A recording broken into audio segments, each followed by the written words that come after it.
I've been asked to share some of my favorite techniques on how to ground. But before I share some of those, I would like to invite you to think about why you would want to ground. Here are some reasons that I choose to ground my own energy. One is because I'm going to be going into a place that lots of other people are in, and I don't want to be picking up their energy.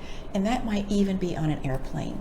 And so I choose to ground my energy as a way of pulling my energy in, but also putting a protective ring, so to speak, around my energy.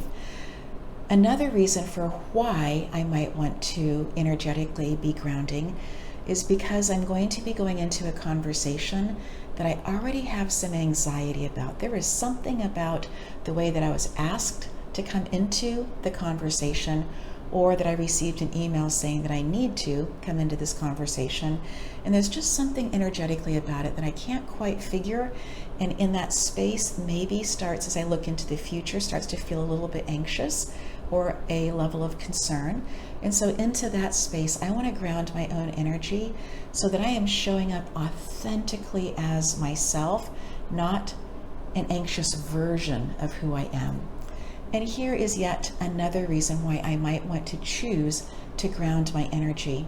If I'm going to be going into a place that has a lot of intense emotions in it, say visiting a friend in a hospital or a place like that, I like to ground my own energy first so that I'm not picking up other things, or that I'm much more aware of the other energy that's around me.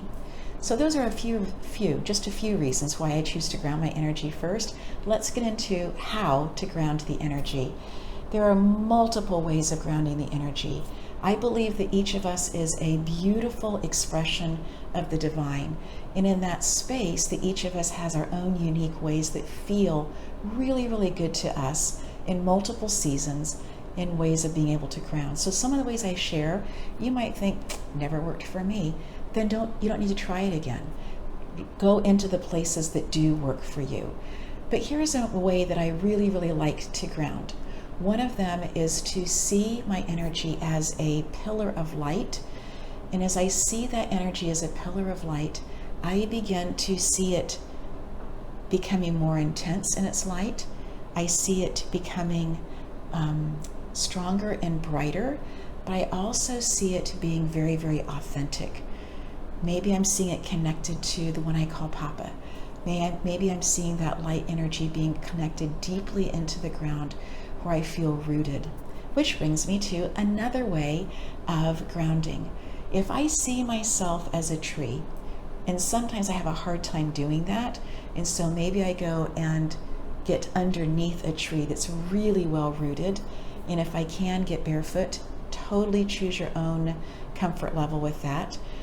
But what I want to do is I want to see my own feet as having energetic portals that are connecting deeply, like tree roots of a majestic oak tree, deep into the ground.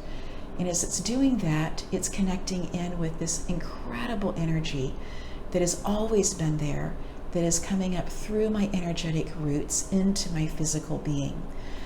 Another way that I like to ground is to actually open up the portal in the crown chakra, this energetic space above the head, and the space that is about maybe 30 to 36 inches above the physical top of the head is a space that we can connect into the unseen world.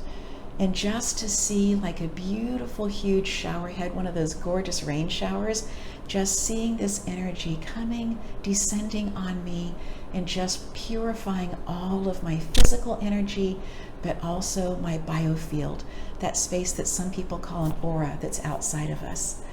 As you choose to ground your own energy, I invite you to share other ways that you choose to ground. Some people choose to ground with sound. Some people choose to ground with colors. I invite you to share different methods that you have found that work for you.